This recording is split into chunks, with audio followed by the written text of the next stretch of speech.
안녕하세요. 네, 반갑습니다.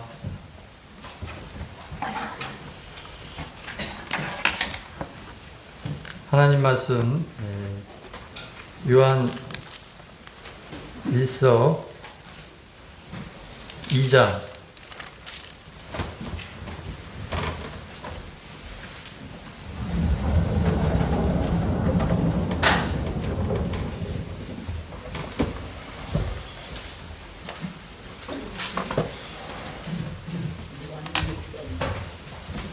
하나님 말씀 요한 1서 2장 1절로부터 6절.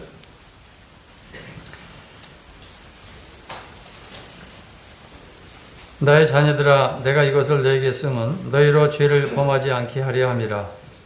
만일 누가 죄를 범하여도 아버지 앞에서 우리에게 대언자가 있으니 곧 의로우신 예수 그리스도시라. 그는 우리 죄를 위한 화목제물이니 우리만 위할 뿐 아니요 온 세상의 죄를 위하심이라. 우리가 그의 계명을 지키면 이로써 우리가 그를 아는 줄로 알 것이요 그를 아노라 하고 그의 계명을 지키지 아니하는 자는 거짓말하는 자요 진리가 그 속에 있지 아니하되 누구든지 그의 말씀을 지키는 자는 하나님의 사랑이 참으로 그 속에서 온전하게 되었나니 이로써 우리가 그의 안에 있는 줄을 아노라. 그의 안에 산다고 하는 자는 그가 행하시는 대로 자기도 행할지니라. 12절부터 17절까지 읽겠습니다. 오늘 본문 말씀이라고 할 수 있는데요. 자녀들아, 내가 너에게 쓰는 것은 너희 죄가 그의 이름으로 말미암아 사함을 받았으며, 아비들아, 내가 너에게 쓰는 것은 너희가 태초부터 계신 이를 알았으며, 청년들아, 내가 너에게 쓰는 것은 너희가 악한 자를 이기었음이라. 아이들아, 내가 너에게 쓴 것은 너희가 아버지를 알았으며, 아비들아, 내가 너에게 쓴 것은 너희가 태초부터 계신 이를 알았으며, 청년들아, 내가 너에게 쓴 것은 너희가 강하고 하나님의 말씀이 너희 안에 거하시며 너희가 흉악한 자를 이기었음이라. 이 세상이나 세상에 있는 것들을 사랑하지 말라. 누구든지 세상을 사랑하면 아버지의 사랑이 그 안에 있지 아니하니, 이는 세상에 있는 모든 것이 육신의 정욕과 안목의 정욕과 이생의 자랑이니 다 아버지께로부터 온 것이 아니요 세상으로부터 온 것이라. 이 세상도 그 정욕도 지나가되 오직 하나님의 뜻을 행하는 자는 영원히 거하느니라.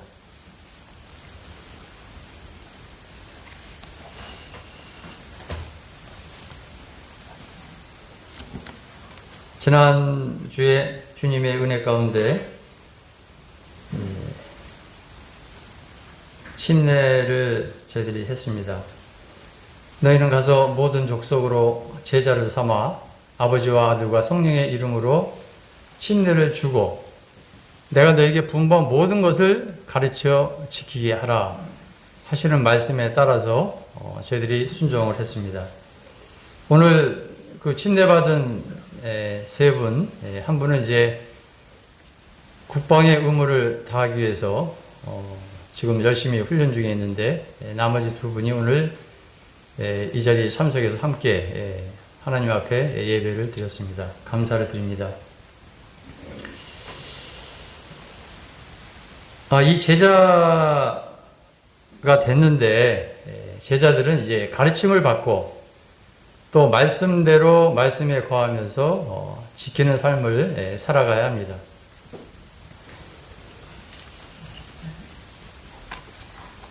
제가 이제 서너 번 이 제자에 대해서, 제자의 삶에 대해서 말씀을 드렸는데요. 첫 번째, 나는 구원받은 사실만으로 만족하는 삶을 살 것인가? 두 번째, 죄와 육신의 욕구에 굴복하는 것에 삶을 투자할 것인가? 아니면 성령을 따라 사는 이 경건한 연습에 삶을 투자할 것인가? 세 번째, 세상에서의 성공과 영광을 취할 것인가? 아니면 하나님 나라에서의 영광과 칭찬을 사모하며 살 것인가? 네 번째, 물질 얻기를 힘쓰는 삶을 살 것인가? 아니면 하나님의 형상대로 창조된 사람들을 얻기를 힘쓸 것인가? 이런 제자의 삶에 대해서 말씀을 드렸고, 또 제자 양육의 역할과 이 성장 과정에 대해서 말씀을 드렸습니다. 그래서 제자란 구원받으면 제자겠죠. 그래서 초대교회 때 3,000명이 구원을 받고 그날 더해졌다, 이런 말씀을 사도행전에서 보게 되는데요. 제자는 우리가 잘 알고 있는 대로 예수님을 따른다고 고백하고 또 배우겠다고 온 모든 사람을 가리키고 있죠. 또 우리가 일반적으로 이제 그리스도인이 제자죠. 그 다음에 또 한편 이 엄격한 자격에 맞는 사람들, 참 제자, 제자 중에서도 참 제자, 주님이 기뻐하시는 그러한 제자를 말씀하고 있습니다. 그 다음에 제자 양육의 3대 요소와 그 역할에 대해서 말씀을 드렸습니다. 세 기능이 역할을 도와주고 있는데, 첫 번째는 하나님께서 도와주고 있고, 그 다음에 그 양육자들이 이것을 도와주고 있습니다. 또 말씀을 통해서 제자로서의 이러한 역할을 하고 있습니다. 그 다음에 이제 오늘 말씀드릴 그 제자 양육의 역할과 성장 가운데 세 번째인 제자들의 이 3단계 성장 과정에 대해서 말씀을 드리겠습니다. 지난번에도 말씀을 드렸지만 이제 멘토가 있고 멘티가 있다고 말씀을 드렸는데, 이것을 위해서 오늘 형제님이 표를 다 만들어서 나름대로 기도 가운데 성도들에게 이렇게 그 짝을 지어져 가지고 기도하고 신방하고 또 돌볼 것을 했는데, 우리는 저를 비롯해서 코로나를 핑계 삼아서 여러 가지 제 기능을 하지 못했습니다만, 여하튼 이제 멘토라는 것은 상담자라든지 또 후원자라는 것을 뜻하는데, 이 멘티라는 것은 그 상담을 받는 사람을 가리키고 있죠.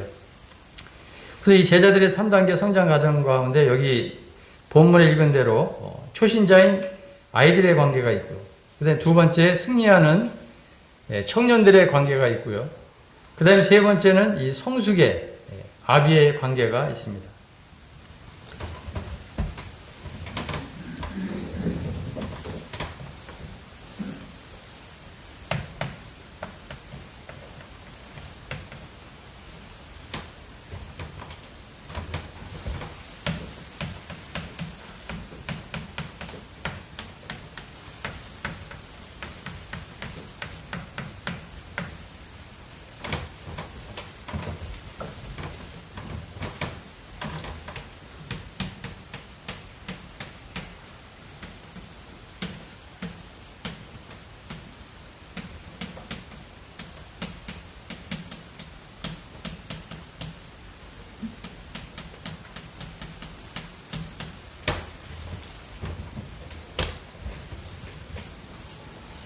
첫 번째, 이 초신자의 단계, 자녀들의 특징에 대해서 살펴보도록 하겠습니다.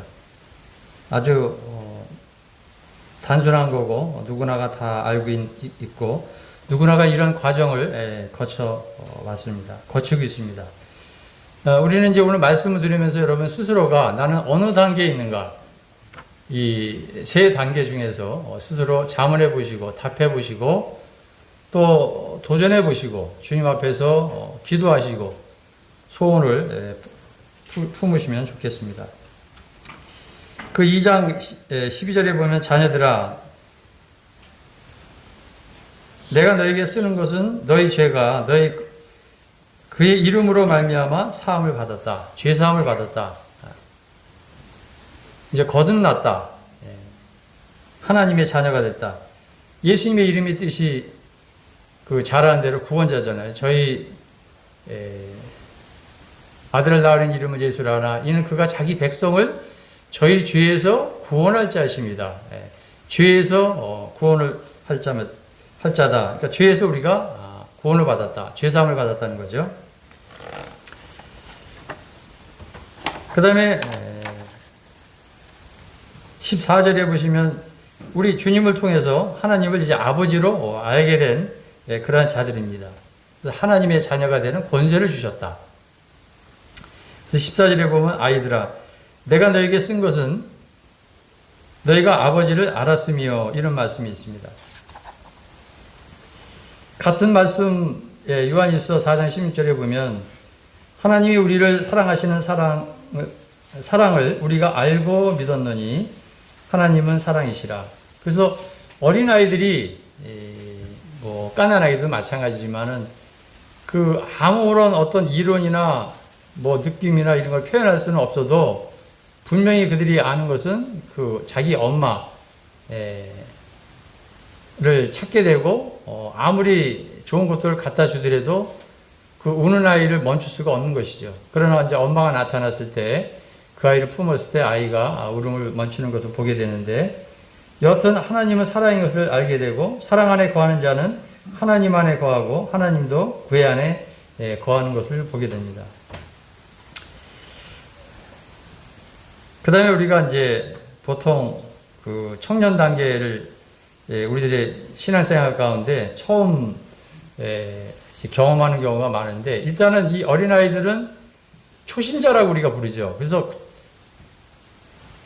우리 교회에서 이제 그렇게 부른 거예요. 성경에는 그런 말이 없습니다만. 그래서 그 예수님의 제자들도 구원을 받고 나서 3년 동안을 가르쳤잖아요. 그래서 교회에서 침례받은 분들을 위해서 어떻게 하면 그들을 양육하기 위해서 6개월 또는 1년 이렇게 이제 우리가 소그룹으로 모아서 그들을 가르칩니다. 부지런히. 우리가 이제 코로나 때문에 중간에 이제 가르치다가 중단된 경우도 있지만, 일단 노심초사 부모들 입장에서는 자녀들이 건강하게 잘 자라기를 바라는 마음이 누구에게나 있습니다. 자, 이제 청년 단계의 특징들을 한번 살펴보겠습니다. 요한일서 2장 13절에 보시면 청년들아 내가 너에게 쓰는 것은 너희가 악한 자를 이겼다. 그래서 첫 번째, 이 청년들은 영적으로 강합니다. 이제 깜짝 놀란 것은 이번에 그 코로나 기간 동안에 우리 학생들을 보지 못했는데, 뭐 지금도 마찬가지입니다만 어린아이들 부모들 이렇게 좀 상과해 주십시오. 안 나오는 게 좀 좋습니다. 이렇게 이제 광고를 하다가 오래간만에 이제 그 학생들이 뭐 궁금하고 또 나오고 싶어 해서 나와서 보면 이 학생들이 그냥 어른 키로 이렇게 자라버리고 체격도 좋아지고 또 어떤 학생은 마치 군인으로 이렇게 돌아온 그런 학생처럼 보이기도 하고요. 깜짝깜짝 우리가 놀랍니다. 그들의 이 육체가 근육이 발달해가지고 성인으로 그래서 골격이 형성이 되고 근육이 붙고 아주 힘이 세고 이런 모습을 보게 되는데요. 그 누가복음 1장 그 80절에 1장에 보면 침례 요한이 나옵니다. 주님이 오시기 전에 주의 그 길을 예비했던 자인데 그가 아이가 자라고 심령이 강하여지며 이스라엘에게 나타나는 날까지 빈들에 있었다. 뭐 광야에 있었다. 광야에서 그래서 외치는 자의 소리라고 하는데 예수님의 오는 길을 평탄케 했습니다. 참 놀라운 사람이죠. 여자 중에 나온 자 중에 가장 크다. 이런 얘기를 했는데 그 심령이 강하여졌다. 그러니까 아이들이 육체가 커지면서 이 마음과 뜻과 이 생각도 강해지는 거거든요. 그래서 이번에 이제 군대를 가는 우리 형제들이 있지만은 이제 그러한 또 과정을 또 통해서 이제는 더욱 성인으로 성숙되는 이 고난이라는 그 군 생활을 통해서 이제 참 사회생활을 하는데 충분한 정신적으로나 육체적으로나 그런 과정을 겪게 되는 것을 우리가 보게 되는데요. 그래서 청년들아 내가 너에게 쓴 것은 너희가 강하고 이런 말씀이 있습니다. 그래서 그들은 자신의 신과 능력으로 강하게 된 자들은 아니고 오히려 이제 그들은 하나님의 심의 위력으로 강하게 된 자들이 어떻게 보면 이제 그 우리 주일학교나 학생들이나 청년들도 마찬가지지만 부모님들의 그 노심초사 뒷바라지 해줌으로 말미암아 그걸 받음으로 그들이 여러 가지로 건강하게 됐습니다. 마찬가지로 우리 영적으로 볼 때 하나님의 말씀을 통해서 강하게 된 것을 보게 되는데 에베소서 1장 19절에 보면 그의 심의 위력으로 역사하심을 따라 믿는 우리에게 베푸신 능력의 지극히 크심이 어떠한 것을 너희로 알게 하시기를 구하노라. 하나님의 지극히 크심이 어떠한 것, 그 말라서 온 하나님의 놀라운 신비들인데 에베소서 말씀을 통해서 저희들이 배운 바가 있습니다. 우리가 세상에서도 아는 것이 심이다 이런 말씀을 하게 되잖아요. 그러니까 처녀들이 하는 일이 청년들의 하는 역할이 뭐냐면 부지런히 학교에 가서 사회생활을 할 수 있는 것을 준비하기 위한 공부를 하게 되잖아요. 그러니까 때가 있는 거거든요. 그래서 열심히 배워서 사회생활에서 그 사회인으로서 건강하게 나아갈 수 있도록 부모들이 노심초사 거기에 투자를 하고 있고 도와주고 있고 또 사회가 국가가 그 일을 합니다. 마찬가지로 이 교회가 하는 일들은 이 새벽 이슬 같은 주의 청년들을 할 수만 있으면 진짜 아비의 마음을 가진 또 유모의 마음을 품은 그러한 형제자매들도 성숙되어지기 위해서 또 결혼을 위해서 가정을 위해서 준비된 자들도 나아갈 수 있도록 우리가 기도하고 돌보고 애쓰고 이렇게 합니다. 그래서 그 주일학교 아이들이나 학생들이나 청년들을 보면 그렇게 이뻐요. 예?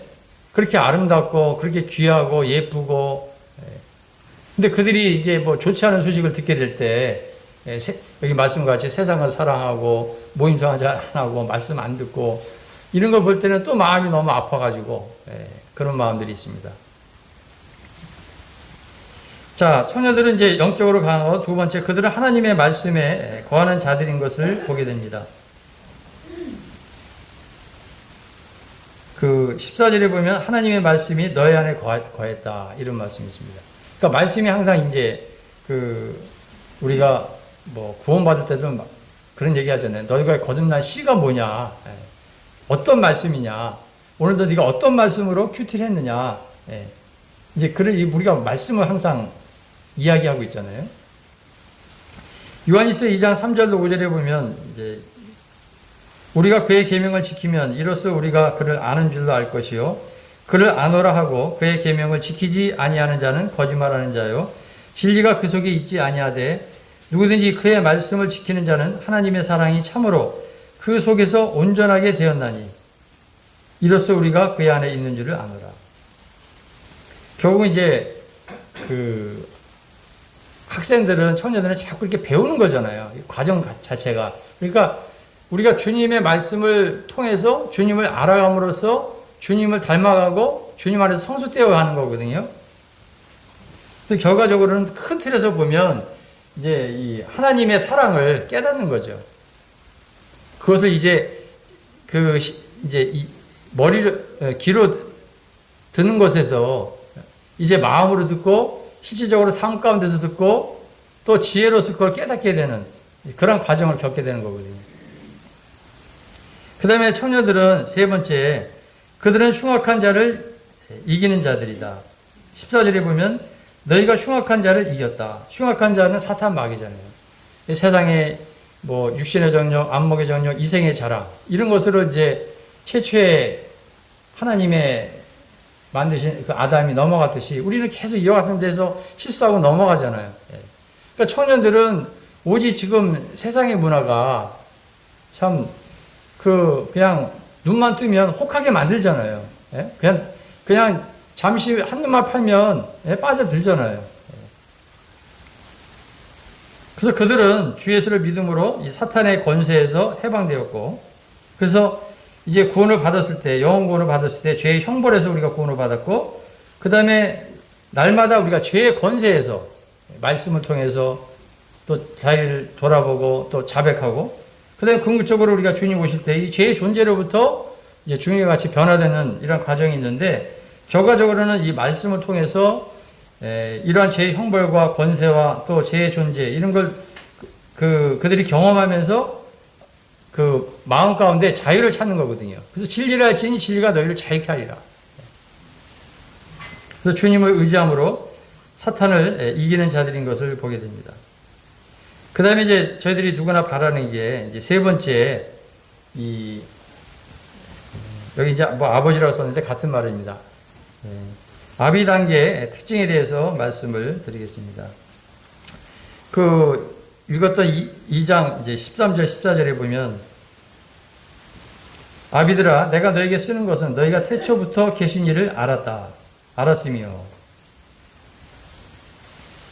우리는 그 이제 성수 때 가면 또 믿음이 자라면 창세기 1장 1절에 있는 말씀이 물론 구원받을 때부터 참 그걸 통해서 마음의 문을 열게 되는 제 경험도 마찬가지입니다만 그런 케이스도 있지만 실제적으로 참 단풍이라는 그 우리가 가을을 지금 통과해서 겨울로 들어가고 있는데 이런 단풍이라는 걸 보게 될 때 참 그 하나님의 아름다운 그 창조의 세계 저 단풍처럼 단풍이라는 것은 곱고 아름답게 물들이기 위해서는 아주 추운 바람과 추운 날씨와 비바람과 그런 과정 속에서 있었던 그 나무의 단풍이 더 아름답고 곱다 그러잖아요. 그러니까 그러한 과정은 어린아이나 청년들은 그런 경험이 없단 말이죠. 근데 아비의 단계에 있는 그 성도들은 주님을 섬기면서 많은 고난 가운데 있거든요. 알지 못하고 본인이 갈등하고 힘들고 우리가 수요일날도 말씀을 들었습니다. 인생의 여정을 들었잖아요. 심한 폭풍과 비바람과 그런 과정 속에서 우리가 사는 삶 자체가 하루하루가 구원의 여망이 없다고 생각하지만 우리는 하나님의 말씀을 붙잡고 그 소원의 항구로 나아가잖아요. 끝까지. 그 사망의 음침한 골짜기를 우리가 지나가잖아요. 그런 과정을 통해서 참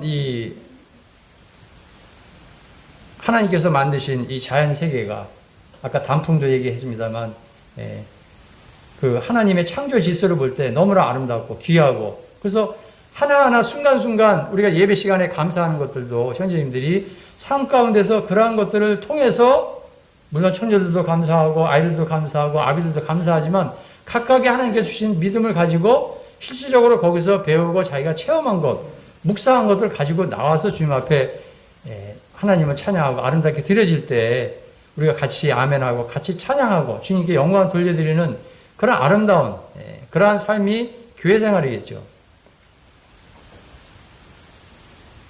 그래서 그들은 놀라운 이 사역을 경험을 통해서 잘 알고 있습니다.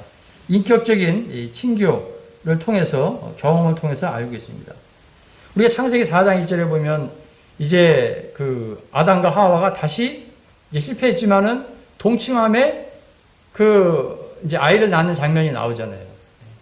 가인과 아벨을 이제 이렇게 낳는 장면이 나오는데 그 동침했다 하는 말이 뭐냐면 그 안다는 뜻이에요. 안다. 그래서 그 요한복음 17장 3절에 보면 영생은 유일하신 참 하나님과 그의 보내신 자 예수 그리스도를 아는 것이라고 그랬거든요. 그러니까 하나님의 그 길이와 깊이와 높이와 넓이, 그 하나님의 용적, 하나님의 그 무한하심, 하나님의 지극히 크심, 그 광대하심 이런 것들을 알면 알수록 그러니까 이 청년들이나 아이들은 그런 경험이 없거든요.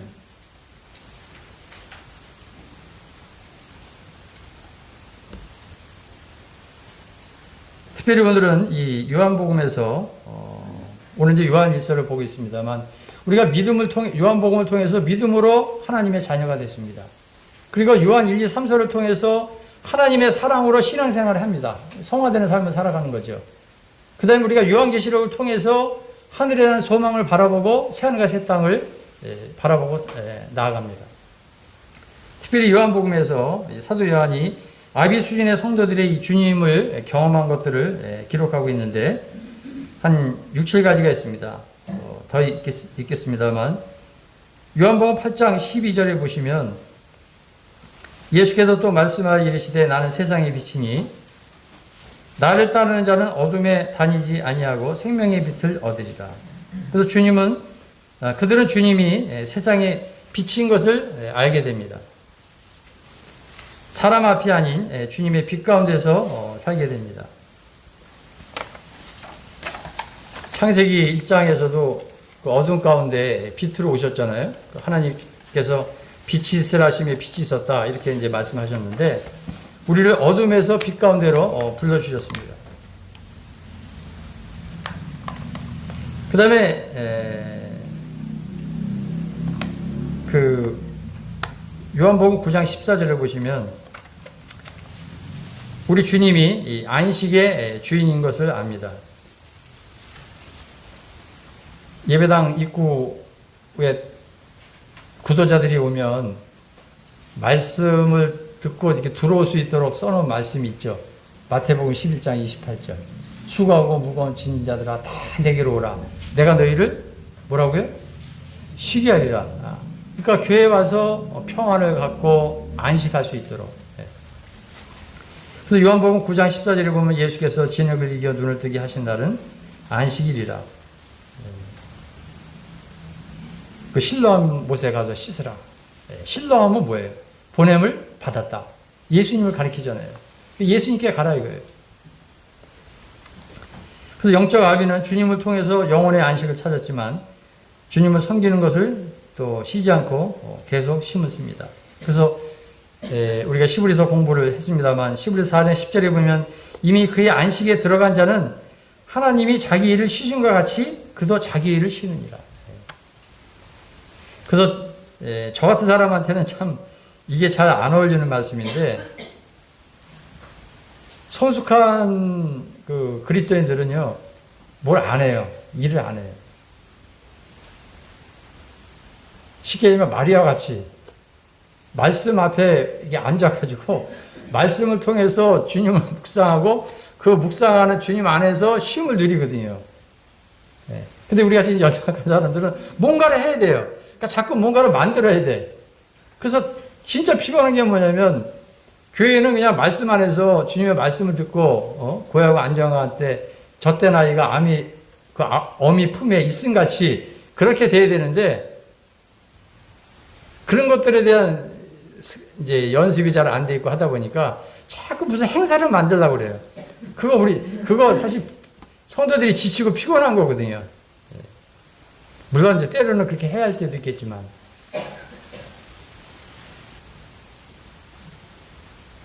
자, 그 다음에 세 번째, 요한복음 10장 10절을 보면 잘 아시죠? 도적이 오는 것은 도적질하고 죽이고 멸망시키는 것 뿐이요. 내가 온 것은 양들도 생명을 얻게 하고 더 풍성히 얻게 하려 하십니다. 주님은 우리들에게 선한 목자로 오셨어요. 주님은 나는 선한 목자다. 선한 목자는 양들을 위해서 목숨을 버립니다. 그러니까 우리 세 번째 지금 이 아비 단계를 보고 있는데,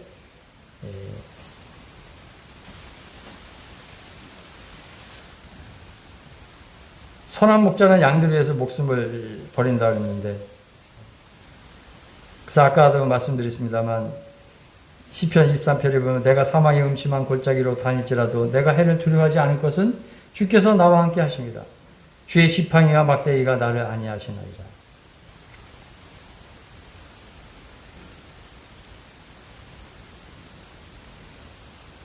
그래서 우리가 이 말씀을 통해서 피곤한 삶을 사는 게 아니라 진짜 그 풍성한 삶, 말씀을 통해서 그런 삶을 살아가야 하는 것이 당연한데, 하여튼 여하튼 우리 주님이 선한 목자인 것을 보게 됩니다. 그래서 그분으로부터 우리가 돌보심을 받습니다. 주의 막대기와 지팡이가 나를 안위하시나이다.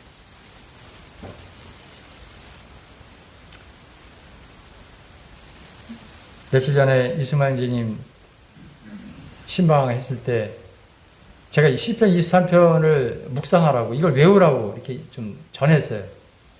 그래서 내가 사망의 음침한 골짜기로 다닐지라도 내가 해를 두려워하지 않을 것은 주께서 나와 함께 하십니다. 그 부모들을 보면 자식들을 위해서 그렇게 헌신하잖아요. 예? 그렇게 애를 쓰잖아요. 그래서 그 나이 드신 분들, 우리 모친님들 보면은 그 뼈마디가 굵직굵직하고 이 손이 막 쉬고 막 그냥 모양이 안 좋잖아요. 평생을 자식을 위해서, 남편을 위해서, 가정을 위해서 섬기느라고 그렇게 하는 거예요. 그러니까 어떻게 보면 그게 말 그대로 유순한 유모의 마음이고 아비의 마음이고 목자의 마음이죠. 그러니까 어디까지 가냐? 선한 목자는 양들을 위해서 목숨을 버린다. 그러니까 거의 희생하는 거예요. 그래서 엊그저께 그 연어가 저기 강릉에 사천인가 그쪽으로 돌아오는데 연어들이 돌아오는 그 연어들이 완전히 피비린내로 완전히 그냥 이 살이 다 뜯어지고 거의 그냥 볼품이 없는 그런 연어들이 그냥 돌아오면서 그 나와서 거기 와서 이제 산란, 예? 알을 까기 위해서 그렇게 온다는 거예요. 그냥 처절하게. 그래서 완전히 그냥 자기는 그 모양도 우리 주님이 그랬잖아요. 모양도 풍채도 없는 것처럼 그렇게 철저하게 그 자연의 그 어떤 그런 모습들을 통해서 볼 때 참 하나님의 그래서 우리에게 가르치시는 게 참 무궁무진한 걸 보게 됩니다. 그게 어떻게 보면 부모가 자식을 위해서 온전히 희생하는 거잖아요. 자, 그 다음에 네 번째, 주님이 포도나무이심을 압니다. 그러니까 부모들은 계속해서 이 요한복음을 통해서 말씀하신 대로 세상의 비침을 알고 안식의 주인임을 알고 선한 목자이심을 알고 또 포도나무임을 알게 됩니다. 그래서 나는 참 포도나무다. 내 아버지는 농부다.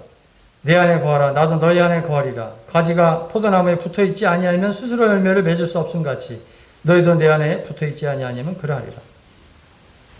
그래서 이 아비들은 뿌리 대신 주님 앞에 붙어있는 거예요. 그러니까 모임에 물론 이제 코로나 때문에 어떻게 강요하고 얘기할 수 없습니다. 상황 자체가 어려우니까.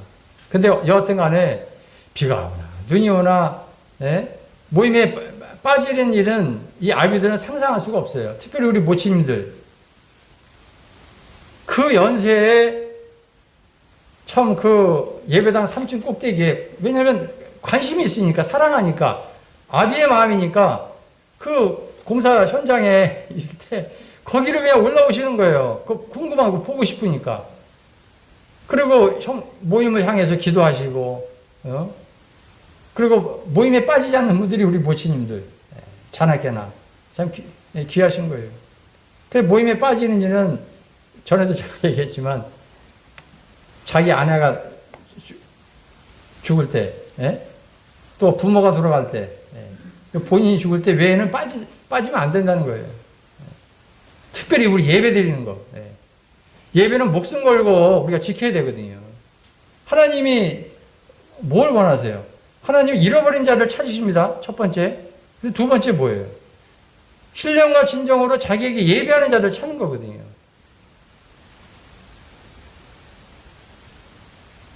자, 그들은 뿌리 대신 주님께 가지로 붙어 있을 때 온갖 영양분을 공급받아 풍성한 열매를 맺는다는 것을 알게 됩니다. 그래서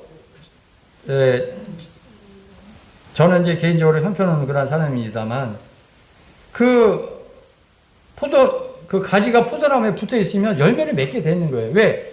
그 뿌리 자체가 주님이니까 주님으로부터 진액을 공급받아서 이제 성장하게 되어 있습니다. 그래서 어떤 성도님은 그냥 그렇게 농사져서 힘들게 해가지고, 또 그냥 성도들 나눠주고 바리바리. 참 감사함으로 염치 없이 먹게 되는데요. 여하튼 간에 이 포도나무에 붙어 있을 때 풍성한 열매를 맺습니다.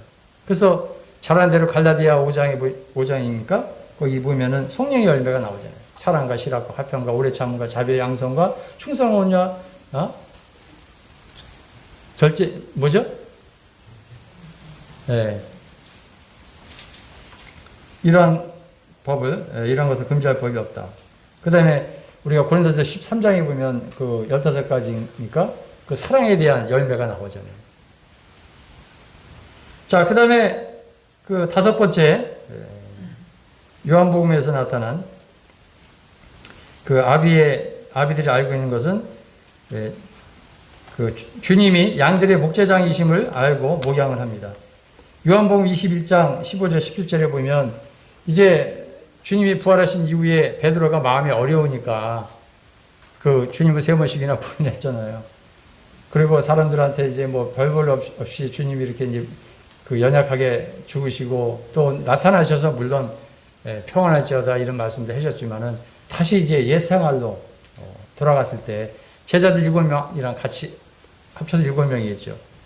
그래서 밤새도록 고기를 잡았는데 한 마리도 못 잡았잖아요. 처음 주님이 베드로가 주님 만날 때처럼.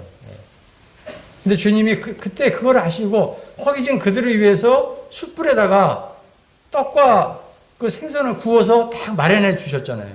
와서 줘봐놓은 먹으라. 자, 그때 이제 그 3번씩 부인한 베드로를 이제 공적으로 그걸 다시 세우기 위해서, 부모는 그렇잖아요. 자식이 참 말 안 듣고 또 떼부리고 자기 마음대로 하게 되고, 또 심지어는 이제 보따리 사가지고 또 나가잖아요. 또 집에서 못된 짓 해가지고 뭐 해보겠다고 돈 훔쳐가지고 나가잖아요. 탕자의 비유에서도 보면 그 아비는 자식이 돌아왔을 때 너 왜 이렇게 했냐 하면서 또 후려 패고 이렇게 안 했어요. 저 같으면 아마 그렇게 했을 거예요. 근데 그 아비는 어떻게 했죠? 그냥 버선발로 신발도 신지 않고 나가서 그 내는 아들을 껴안고 입을 맞추고 가라지를 끼우고 제일 좋은 옷을 입히고 좋은 송아지를 잡아서 잔치하고, 그게 아버지의 마음이잖아요. 그러니까 우리 주님은 그 자기를 떠나갔던, 자기가 참 온 인류를 위해서 죽으시고 부활하고 했음에도 불구하고 자기를 떠났던 그 7 제자들을 손수 직접 찾아가서 그들이 어떠한 걸 아시고, 그래서 어떤 형제님이 그런 얘기 하신 것 같아요. 복음 전할 때 보면, 옛날에 시골에서는 옛날에 소가 그 큰 재산이라고 했잖아요. 근데 그걸 팔아가지고 서울 가서 뭐 해보겠다고 그걸 끌고 나가가지고 도망한 자식이 이제 뭐 몇 개월 뒤에 완전히 거지가 돼서 돌아왔는데, 새벽 10개에 이렇게 이제 들어왔는데, 우리 그런 얘기 많이 하잖아요. 근데 아버지가 그 자식을 이제 맞이하면서 첫 번째 하는 말이 밥이라도 먹었냐. 이제 그런 말을 할 때 그 자식이 이제 울컥한다 뭐 그런 얘기 우리가 듣게 될 때 그게 부모의 마음이고 아비의 마음이잖아요. 그죠? 주님이 여기서 이제 3번씩 물어봅니다. 이 말씀은 많이 들었기 때문에 제가 읽기만 하겠습니다. 자, 21절 15절에 보면, 그들이 조반 먹은 후에 예수께서 시몬 베드로에게 이르시되 요한의 아들 시몬아, 내가 이 사람들보다 나를 더 사랑하느냐 하시니 이르되 주님 그러하나이다. 내가 주님을 사랑하는 줄 주님께서 아시나이다. 이르시되 내 어린 양을 먹이라 하시고, 17절로 넘어갑니다. 3번째 이르시되 요한의 아들 시몬아, 내가 나를 사랑하느냐 하시니 주께서 3번째 내가 나를 사랑하느냐 하심으로 베드로가 근심하여 이르되 주님 모든 것을 아시오매 내가 주님을 사랑하는 줄을 주님께서 아시나이다. 예수께서 이르시되 내 양을 먹이라. 그 다음에 이제 16절 또 2번째 이르시되 요한의 아들 시몬아, 내가 나를 사랑하느냐 하시니 이르되 주님 그러하나이다. 내가 주님을 사랑하는 줄 주님께서 아시나이다. 이르시되 내 양을 치라. 그러니까 내 어린 양을 먹이라, 또 양을 먹이라, 그 다음에 양을 치라, 이제 이런 말씀이 나옵니다.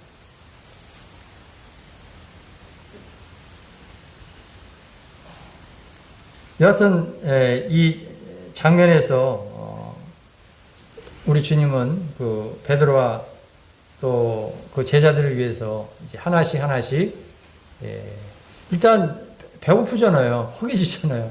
그러니까 오자마자 야단 저짠 야단 치는 게 아니라 일단 먹이고 격려해주고 마음을 풀어주고, 그 다음에 이제 하나씩 그를 이제 견인해가지고 그 주님의 마음을 알게 하고, 또 네가 어떠한 사람인 것을 보게 하고, 궁극적으로 네가 이제 목자장으로서 어린 양들을 먹이고 또 칠 것을 목양할 것을 격려하고 있습니다. 저희들이 이제 한 달에 한 번씩 그 교회에서 교회 인도자들이라는 책을 가지고 그 일꾼에 대한 이제 성경 공부를 하고 있습니다. 그래서 매월 둘째 주 토요일 날 이렇게 하고 있는데, 이번에도 이제 기도 그 월부에도 나갔습니다만, 뭐 특별한 사람만 이렇게 참여하는 것이 아니라 교사라든지 집사라든지 또 관심 있는 이런 분들이 또 참여하시면 좋겠습니다. 자, 그 다음에 그들은 또 하나님 아버지의 온전하심을 닮은 자들인 것을 보게 됩니다. 6번째 요한복음에서. 그래서 요한일서 2장 15절로 16절에 보면 이 세상이나 세상에 있는 것들을 사랑하지 말라. 누구든지 세상을 사랑하면 아버지의 사랑이 그 안에 있지 아니하니 이는 세상에 있는 모든 것이 육신의 정욕과 안목의 정욕과 이생의 자랑이니 다 아버지께로부터 온 것이 아니요 세상으로부터 온 것이라. 또 요한일서 3장 1절 보라 같이 읽겠습니다. 시작. 보라 아버지께서 어떠한 사랑을 우리에게 베푸사 하나님의 자녀라 일컬음을 받게 하셨는가. 우리가 그러하도다. 그러므로 세상이 우리를 알지 못함은 그를 알지 못함이라.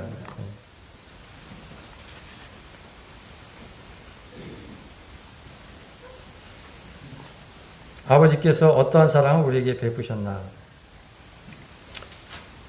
우리가 묵상하면 묵상할수록 감당할 수 없는 하나님의 크신 사랑인 것을 보게 됩니다.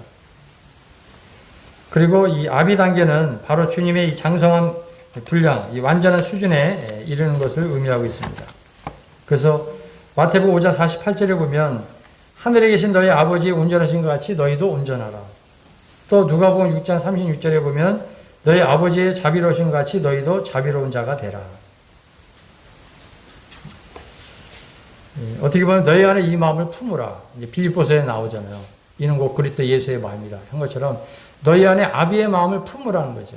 너희 안에 유순한 유모의 마음을 품으라는 거죠. 그래서 아비 단계인 성도들은 하나님을 닮고 그분의 말씀에 순종해서 원수조차 사랑하고 그를 위해 기도하기를 신습니다. 그래서 누가복음 6장 35절에 보면 오직 너희는 원수를 사랑하고 선대하며 아무것도 바라지 말고 구워주라. 그러면 너희 상이 클 것이요 또 지극히 높으신 이의 아들이 되리니 그는 은혜를 모르는 자와 악한 자에게도 인자하시니라. 또 마태복음 5장 44절에 보면 나는 너에게 이르노니 너희 원수를 사랑하며 너희를 박해하는 자를 위하여 기도하라.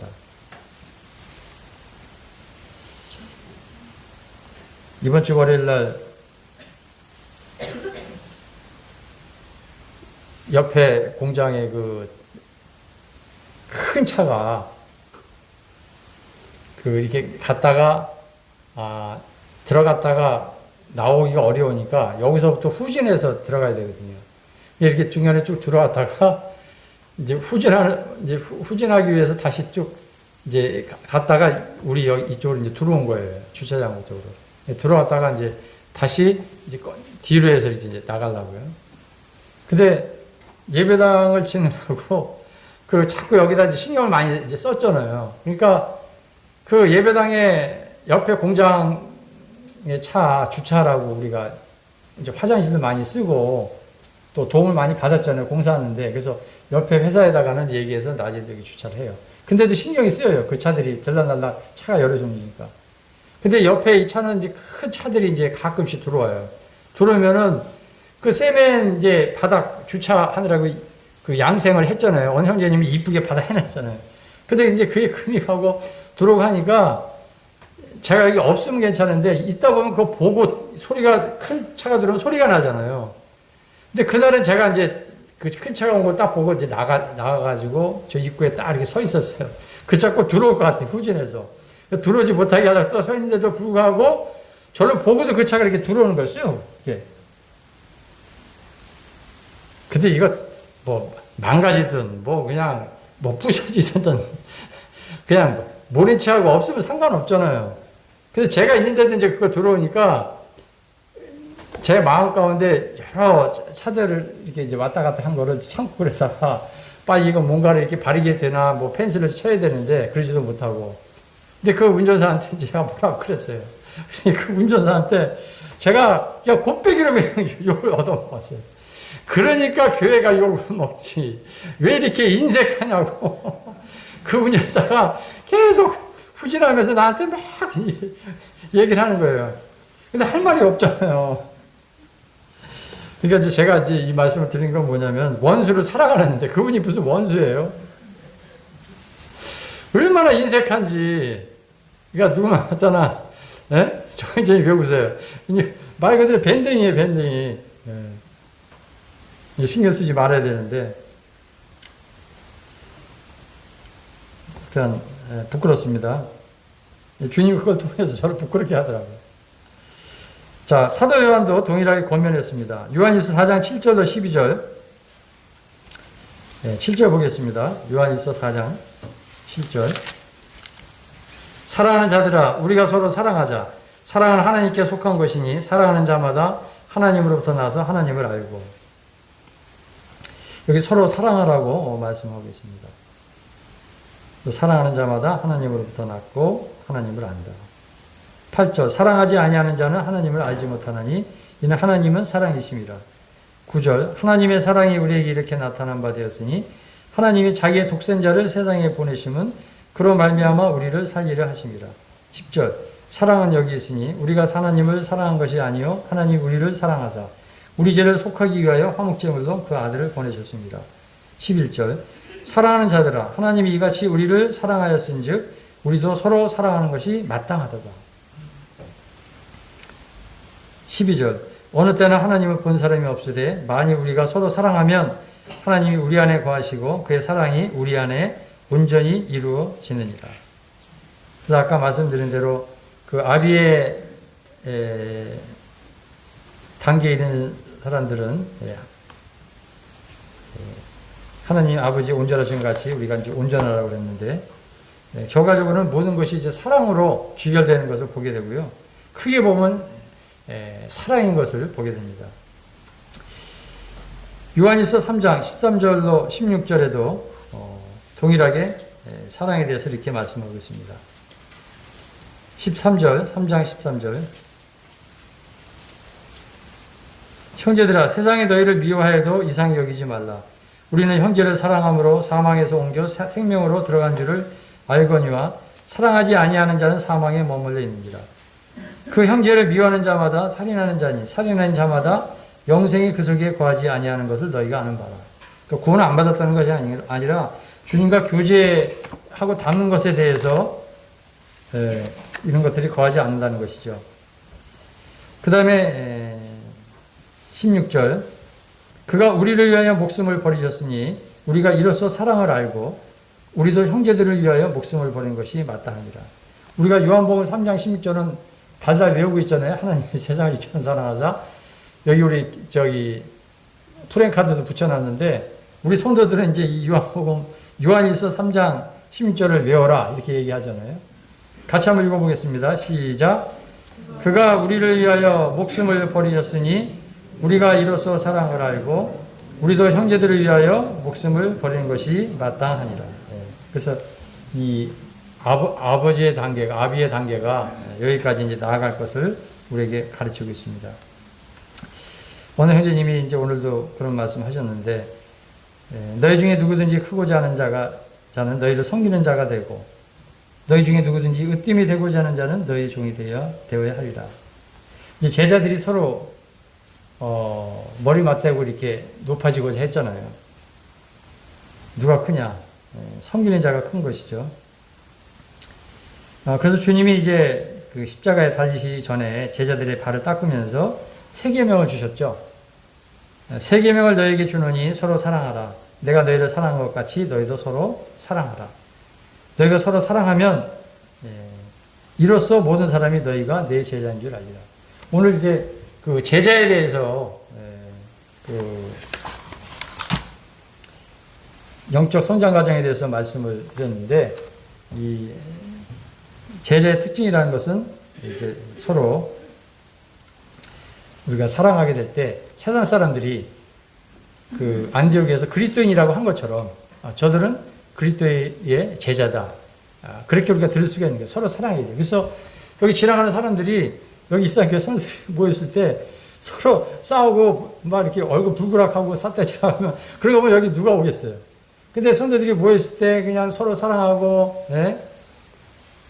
그런 모습을 통해서 자기들도 이 사랑 안에 들어오기를 원하는 거죠. 근데 코로나니까 좀 조심하세요. 이 모시님들 그냥 오래간만에 만나니까 서로 그냥 만나고 악수하고 막 껴안고 어쩔 줄만 모르는데 마음은 가까이 하지만 이제 그 코로나로 인해서 바이러스 때문에 조심해야 되니까 약간의 거리두기를 해야 됩니다. 자, 이제 마지막으로